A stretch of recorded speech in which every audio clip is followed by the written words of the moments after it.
Harrington here and my trusty helper, Amazing! Today we are going to do a fun science experiment with you. And the experiment we're going to do, you can actually do at home because all you really need is some kind of a bowl. I took a clear bowl and water. Okay, we are going to do a sinking and floating experiment. So you need a bowl and water, and you need some different kinds of toys over here. So we took some different toys from around the house, and they come in all shapes and sizes. Earlier today, we read a story about sinking and floating.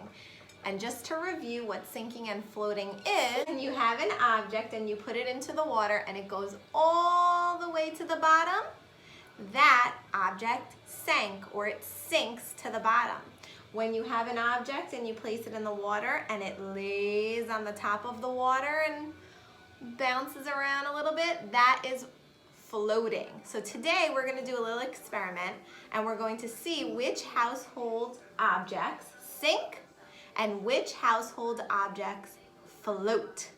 Okay? So before we started our project, we made a little chart here to help us gather some information, because you know, as scientists, you want to gather your data and record your information. Okay, scientists, we're going to get our chart ready. So over here we have our objects, and we have a box to record the data if they sink and if they float. Okay, so we're going to review what objects we have here, and as we do each experiment, we're going to put a check mark on whether they sink or whether they float. So if you want to, you can make your own chart just like I did, or I'm going to include a printable attached to your assignment. If you have a printer and you're able to print it out, then you can do that as well. So before we get ready to do the experiment, as we look at each object, we want to make sure that we are making a prediction, because we know that good scientists make predictions. And predictions are when you make an educated guess as to what you think might happen. So let's take a look at our very first object. So we have what object is this, Maisie? A crayon. This is a crayon. So we're going to think, do I think that this crayon is going to sink or float? Let's make a prediction before we do it. So let's ask Maisie. Maisie, do you predict that this crayon will sink to the bottom, or will it float on the top? What do you think? Float on the top. You think it's going to float on the top? What do you guys think? Do you guys think that this crayon is going to float on the top or sink all the way to the bottom? Let's see. Woo, we did a little splashing. Go ahead, drop the crayon in. Crayon, Maisie. Crayon. What happened to the crayon, Maisie? It sunk to the bottom. The crayon sunk to the bottom of the bowl. So let's take a look at our chart, and now we're going to record our results. So I have a picture of a crayon. Did it sink?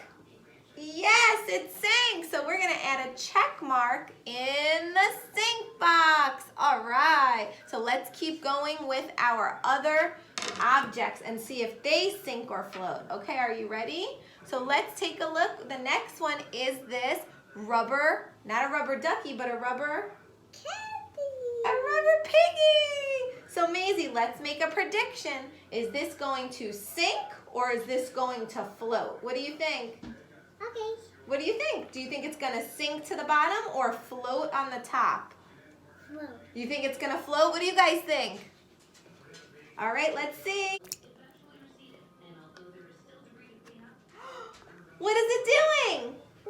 It's floating! Now we have to go to our chart and we're going to record our findings. So let's see, did it sink, Maisie, or did it float? Float. So we're going to put a check mark into the floating area. Okay, we're ready for the next one.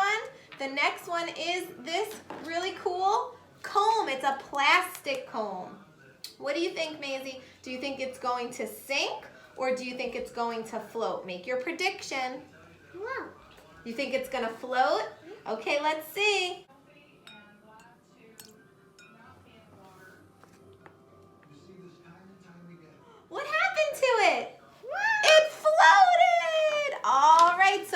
don't forget to record your findings on your chart. And I'm going to put that it floated. I'm going to put a check mark there. Okay, so we're ready for the next one. Ooh, this is interesting. Oh, you have it right here. What is this one, Maisie? Penny. This is a penny. And what do you think? Do you think the penny is going to sink or float? Make your prediction. Sink. You think it's going to sink? Maisie, why do you think that this penny is going to sink? You think it's going to sink. Can you guys help her out? Do you think it's going to sink or float? What's your prediction? Sink. She thinks sink. Do you agree or disagree with Maisie? I wonder why. Let's see. Penny. What happened? Sink or float? Sink. It sank. Her prediction was correct. Maisie, you're pretty good at this. So we're going to put a check mark on sink. As we're doing this, I'm starting to think about some of the objects that are sinking and floating. Some of the objects that are floating are made of plastic. And some of the objects that are sinking are made of some different materials. That's my scientist brain thinking. All right, you ready for the next one? This is a wooden apple, not a plastic. It's a wooden apple. Maisie, do you think this is going to sink or float? Make your prediction. Float. You think it's going to float? Let's see. What happened to it? It floated. So we're going to make a check mark in the floating area. Good job, Maisie. All right, and the next one, we have this little tool over here. It's made of like steel or some other kind of material, but it's not plastic and it's not wood. Do you think this is going to sink or float, Maisie? Float. You think it's going to float? Let's see. Nice. What happened to it? Did it sink or float? It sunk, so your prediction was wrong, but that's okay because sometimes as scientists, our predictions are not always correct, and that's all right. All right, let's record it. We're gonna put sink, and we have one more object left. What is that object, Maisie? It's a big one. It is a bouncy ball. Last prediction. Oh, well, she already threw it in. So what happened? Sink or float? Float. So we're gonna put our check mark. It floated. As you guys know, good scientists always have to review their data. So we collected our data on this nifty chart. So let's review what we learned about what objects sink and what objects floated. So we learned that the crayon sunk. We also learned that the penny sunk, and so did the little screw. Some of the objects that floated were the rubber ducky, the plastic comb, the wooden apple, and the plastic bouncy ball. Think about what this data tells us. What objects or what material tends to float? And what materials tend to sink?